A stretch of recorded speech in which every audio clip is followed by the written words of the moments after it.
Ghost of Yotei, which is I'm super keen to play, and it's reviewing pretty well. So we're going to be jumping and have a look at some of those reviews today.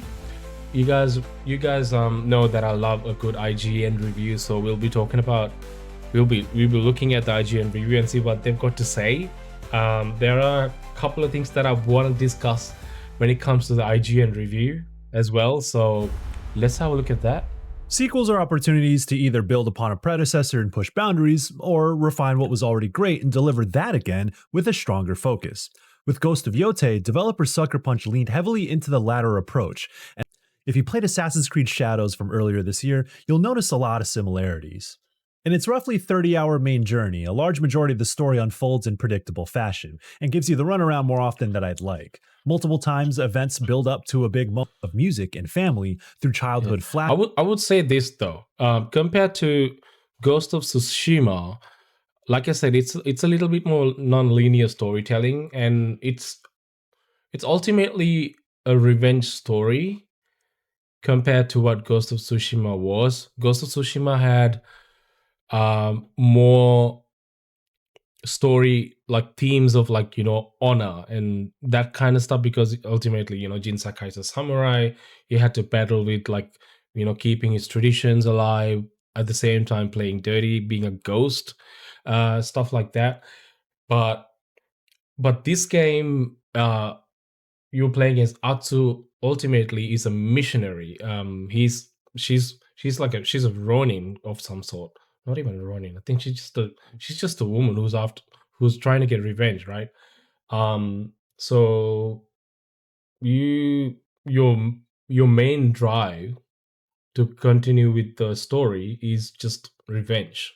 It's actually, that's why I said it's very similar to Assassin's Creed Shadows.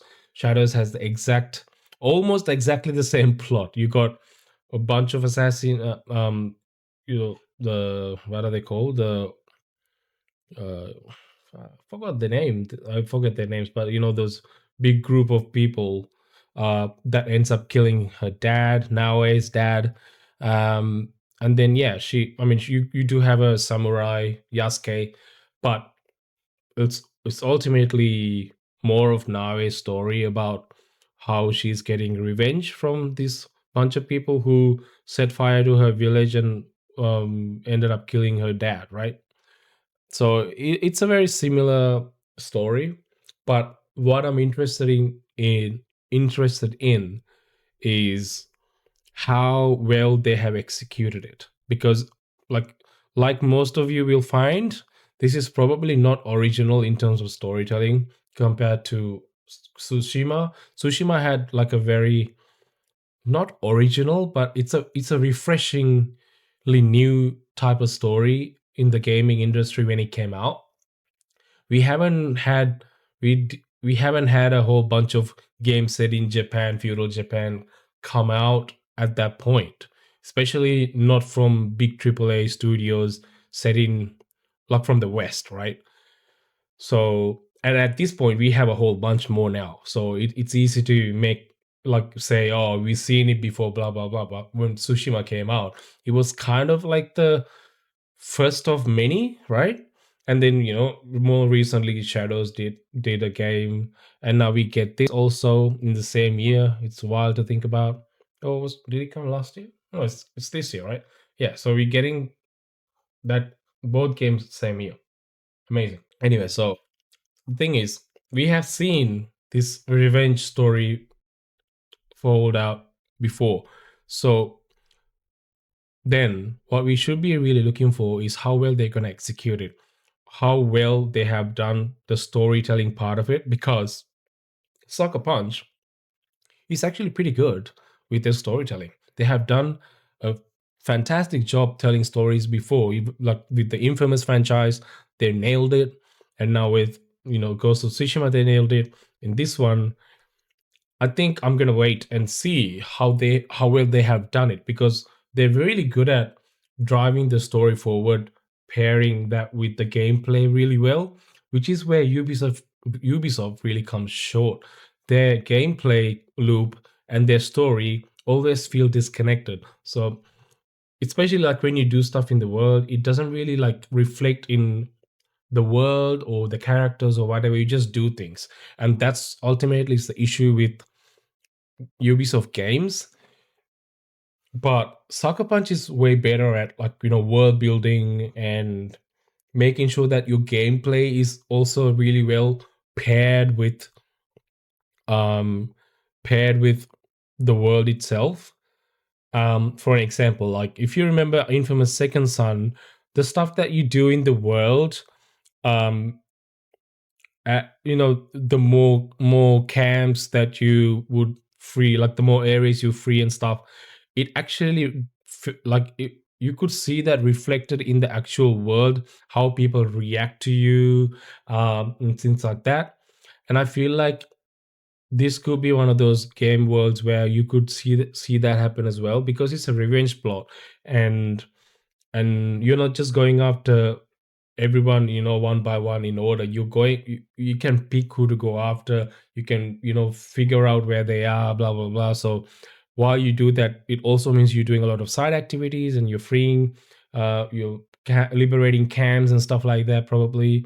And that's probably going to reflect a little bit more in the world itself, which will make it feel a little bit more authentic and immersed, which is what I'm hoping for Sucker Punch to do with this game, which you cannot really expect Ubisoft to do. So let's see. Let's see if I'm right. Let me know what you think. Let's keep watching. Flashbacks that flesh out their past. Let's play together. And when it came time for Atsu to square up against one of her targets, I couldn't help but grin, sit forward for the fight, and sense that intensity of dealing a final blow. Although I wish it took more creative swings in its storytelling, it is a strong enough vehicle to carry you through what it does best.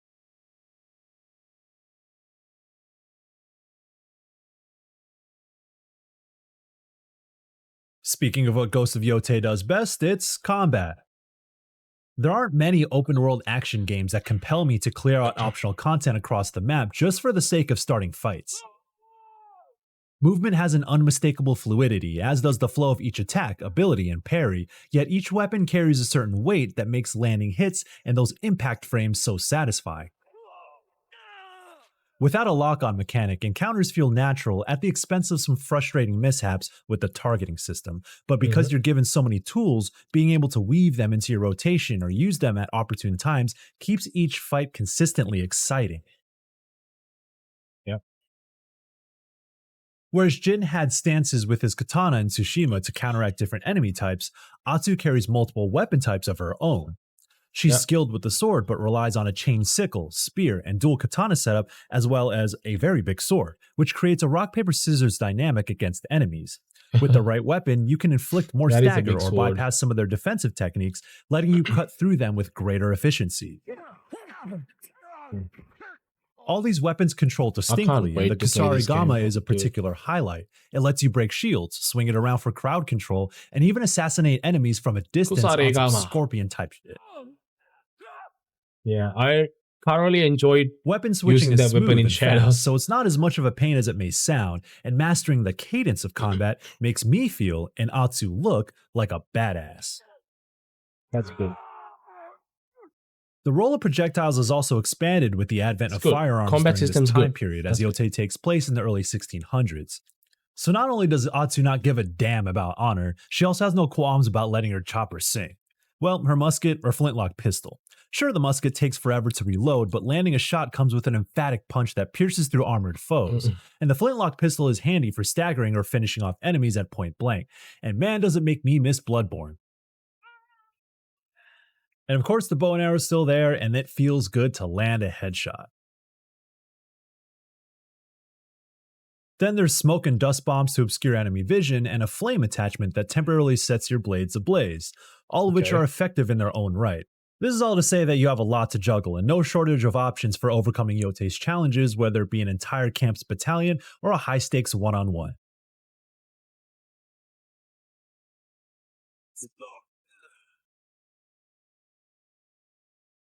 Stealth is still a prominent part of the mix, but largely relies on basic mechanics we've seen time and again in these kinds of action games. Tall grass and enemies with their backs conveniently turned and no vertical vision. Yeah, we know the deal. I Mm. won't deny that an aerial assassination or a triple kill chain feels great in the moment, though. And let me shout out the Kasarigama ranged assassination one more time. I mean, can we just agree that this is probably going to be what Shadow should have been like? And I mean, I'm probably too quick to jump into conclusions, but given that this is already reviewing pretty well, which I'll get to in a minute as well, uh, especially with other reviews, not just IGN, can we say already that this is what AC Shadows should have been?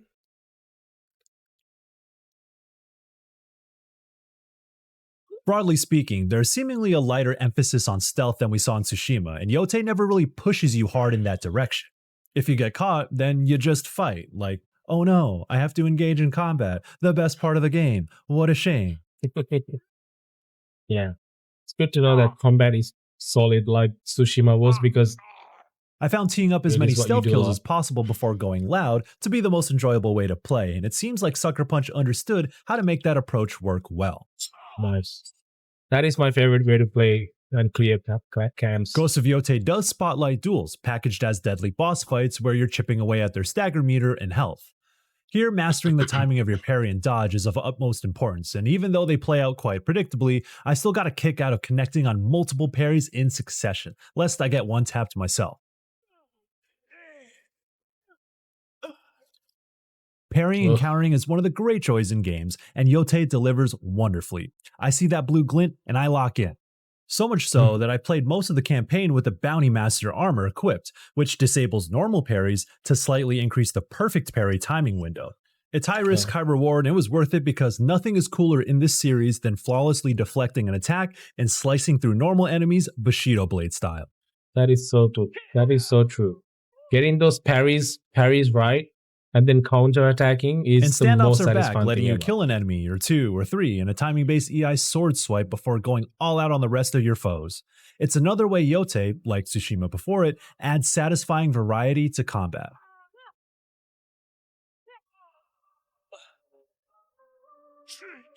Yeah. It was smart for both entries in the series to do away with level based experience points and progression, relying more heavily on Okay, so overall, I think it is talking about the game very favorably, right? By the look of it. What did bit of it? its sheen. The Kurosawa imitation is still strong and used to great What did it give? Executive Reviews editor Tom Marks here. forming open world Oh, games. yeah. Ghost So of they gave it an 8. So they gave it an 8 out of 10, which is a great score.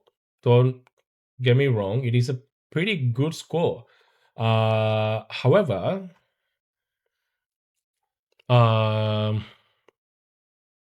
Jin slander was so unnecessary. My question was Ghost of Tsushima, IGN. Ghost of Tsushima review by IGN. If you go all the way down to what their scores, they gave it a 9. Okay, they gave it a 9, but for Ghost of Yotei, they gave it an 8. However, I watched this and I don't know where exactly it says it, but the dude is like, "Oh, I enjoyed this game a lot more than Ghost of Tsushima." And the person who reviewed it was saying that they connected with this story a lot more and enjoyed it a lot more than the first game. Yet they gave it an 8, and Tsushima received a 9. It looks like they were reviewed by different people. Then that's probably what happened here. So this guy is clearly, what's his name? Michael Higham? I don't know how to say that. Oh, am I saying this? Anyway, yeah. So it's this dude, and I digged in a little bit. It seems like, I think it's maybe not this part of the interview, but there's a separate interview. he does mention the fact that he gave it an 8, even though he enjoyed the first game more. He enjoyed this game a lot more than the first one. It's because he gave the first one a 7. He did that. Actually, he didn't give it a 7. One of his colleagues from GameSpot did, because that's where he used to be back when Tsushima came. So he had given, his colleague has given a 7 for Ghost of Tsushima back in GameSpot. If I go, yeah, there you go. So it's been given a 7 by GameSpot back in the day. So this is why. So he's comparing this 7, and I mean, he's not comparing, but in his mind, Ghost of Tsushima is a 7, and because of that, Ghost of Yotei, which he enjoyed a little bit more, deserves an 8. So that's where the confusion is. So if you're wondering what the heck does that all mean, this is what it is. It's good that they have somewhat been transparent about it, but it's not super clear watching just the review video. If you're wondering that, I had to dig in a little bit to figure that out. But yeah, at least they're not trying to hide it or anything. It would be better though if, you know, whoever, I don't know if this person is still with IGN or not, but the right thing to do for IGN would have been to have this dude review Ghost of Yotei, because he reviewed the first one. So the review would have been much more comparable for a person, you know, watching these reviews like us. But instead of having two people review it with totally different expectations and level of enjoyment towards the first game and the second game, it's really hard to get an understanding of what it is. But 8 is still a great score. So don't get me wrong, it's still good. 8 is not bad at all. 9, so even 7 is not bad. They're great scores. You should start worrying if you get a 5, right? 6 is still okay, right? But yeah, 7, 8, these are still very good scores. So anyway, I just wanted to clear that up with you guys. So there you go. That's IGN's review, which is pretty interesting. The other, they did talk about whole lot of stuff in like other digital foundry talk about the performance, which I won't like go through the whole video or anything, but they were pretty much saying Digital Foundry was talking about Ghost of Yotei here, and they were pretty much saying how well the game has been made and optimized. It's running pretty well, which is I mean, unfortunately, a huge deal these days, right? Because most we get a whole bunch of games most of the time releasing in a pretty buggy state nowadays. So the fact that this is running really well, and it has a bunch of performance versus quality options on PS5 and PS5 Pro. I personally wish now that I have a PC, I could play this on PC. It would look amazing. I don't have a PS5 Pro, unfortunately. I only have a PS5, so I'm still going to be playing that on my base PS5. And it does have a whole bunch of options they mentioned. They did say that it has performance options and then quality options, and then also ray tracing option for PS5. The ray tracing option runs at 30 FPS, obviously. However, if you have a PS5 Pro, you do have a ray tracing option that runs at 60, which is awesome. It sucks that for base PS5, the ray tracing 60 FPS version is not on. It's just, yeah, it's kind of stupid. Which mode do you reckon I will be playing in? I reckon I will be playing in 30 FPS quality mode, because it just looks significantly better compared to the ray tracing 30 FPS on PS5. That's what I would play in. Also, because it's not an FPS, it doesn't matter. Like, it's not playing 60 FPS. It does matter. Like, I would prefer 60, but the thing is, if you're playing at 60, you're playing the performance version, which is like really not great looking, because it's, first of all, it's rendering at a really low resolution and upscaled, and you can see like a lot of the artifacting around the players and all that, which they talk about in this video. If you want to go check out, probably, yeah, this is on HDR. They're talking about ray tracing over here. So yeah, so they talk about like ray tracing on and off. It does look pretty significantly better with ray tracing on. So I'm probably just going to be playing the game at 30 fps. It's an open world third person game. It's not going to affect your gameplay as much just playing at 30 fps. Does it suck that we still have to play at 30 fps in 2025 games like this? Yes, absolutely, it does suck. But the only option is to get a PS5 Pro, and I refuse to buy one just for these occasional upgrades, which doesn't make sense to me. So I would wait until this also releases on PC, which it will probably in about another year. And I will buy the game again and I'll play it on PS4 on PC. But since I don't want to wait until then, I'm gonna buy it on PS5 and play 30 FPS and get all the glory and high resolution and ray tracing. But let me know what you guys think and if which mode that you planning to play. But if you're lucky, you're a little bit lucky if you have a PS5 Pro, you will get to play this with ray tracing on and 60 FPS. However, I think the resolution does take a hit still.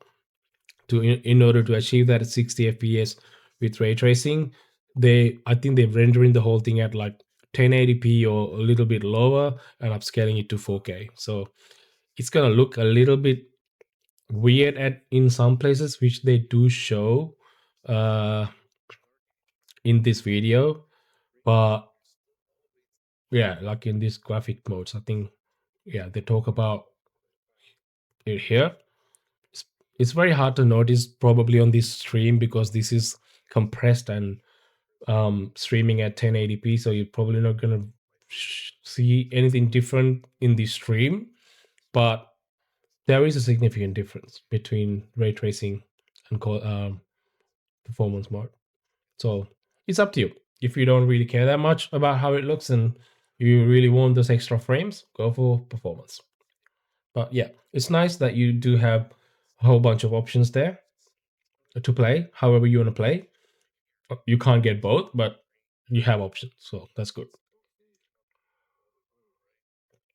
Anyway, so that's Digital Foundry. Their reviews are pretty positive as well in terms of the game itself, how it runs.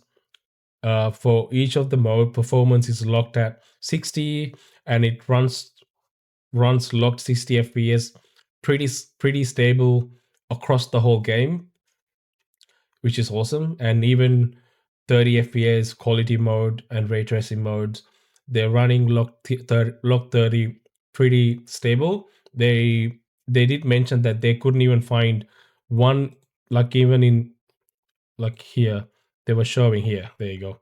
They were showing how they couldn't even find one instance where it was dropping. So yeah, it's running consistently at 30, which is awesome.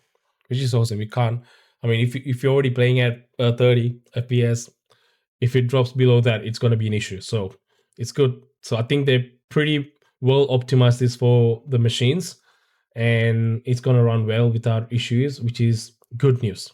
Good news for the players. So moving on, what else? Oh, Ghost of Yotei Metacritic reviews I wanted to look at, because they do have a whole bunch of reviews out from critics. There's 107 critic reviews, and it's good to see that it's reviewing pretty well. It's 87. 87 is a pretty good score, almost a 90. And obviously, there's no user reviews because this is not coming out until mid next week, which is 2nd of October, right? Thursday. It's not coming until Thursday. So we took a whole bunch of time waiting for this game, right? But yeah, some of these are interesting. So Game Rant gave it 100, a very generous 100. Well, there's nothing to say here, right? Basically saying Ghost of Tsushima walked so Ghost of Yotei could run. Yotei beats Tsushima in every category with better graphics, better music, better gameplay, and a better story, despite the occasional narrative lull. Ghost of Yotei is the kind of game that you can't stop playing. And when you're not playing it, you'll be thinking about when you can play it again. It's a masterful open world game and one of the best exclusives on the PS5. There you go. It's already gone on to be praised as one of the classics for PS5. Checkpoint Gaming, I'm not sure. 95? I don't know who they are, but yeah, they gave it a 95. 90. Radio Times gave it a 60. Interesting. So, digital trends. There's a whole bunch of hundreds in here, which is awesome. VGC gave it 100. Game Rant said. Oh, PSX gave it a 95. Game Informer gave it a 93. Oh, nice. The Games Machine, Hobby Consolas. Do you guys see what I'm saying? Yeah, there you go. That's probably a little better. Carol Quintai, I don't know. Cultural Geek. Games Radar Plus gave it a 90.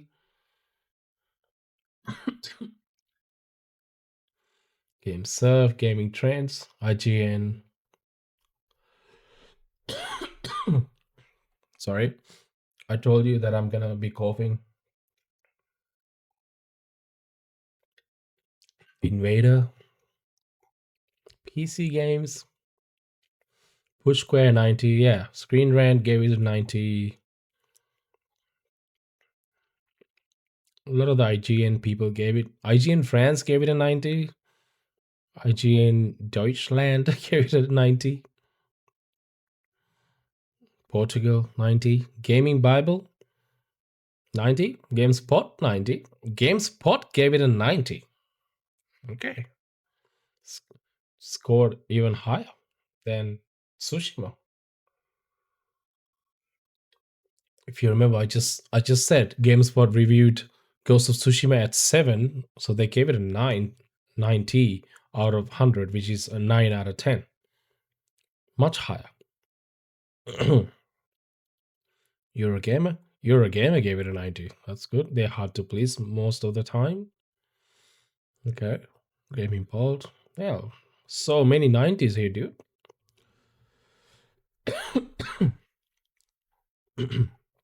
Press Start Australia. 85, a little harsh.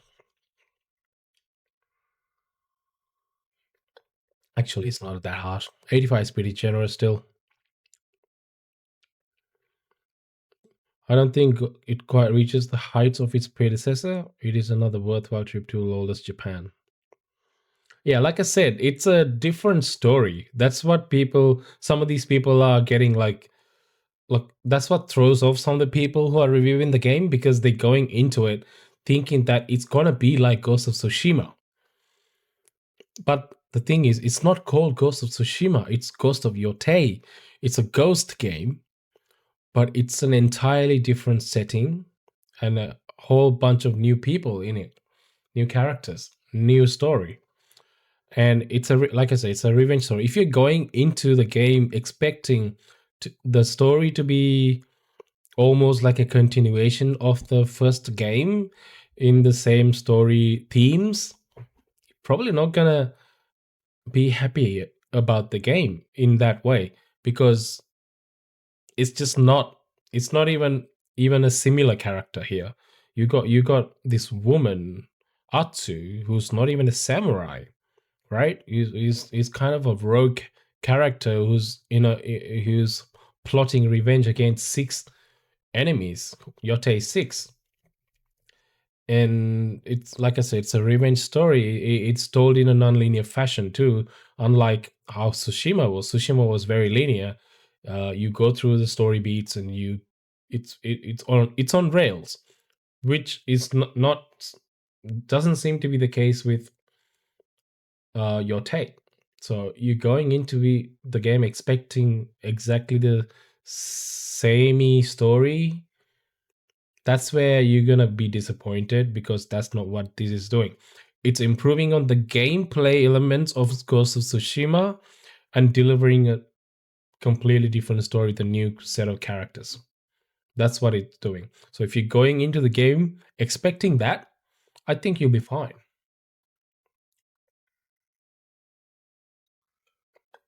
It's an improvement over the first one.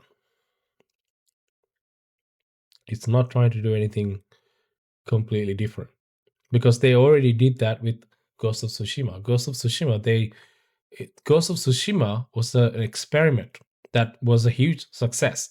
They tried a lot of concepts that actually landed pretty well. All they did with Ghost of Yotei is improve on those concepts and made it better. So yeah, if you're expecting them to like the rattle the cages and like just do completely new different thing to Ghost of Tsushima, even in terms of gameplay, you're not gonna get that here. And it's kind of an unrealistic expectation to have just for the sequel, just for the second game in the series, man. Like, no. Oh. Jane 8, yeah. We're still in the 80s. There's a whole, I mean, this game is reviewed really well. Okay, now we're in the 70s. Radio Times.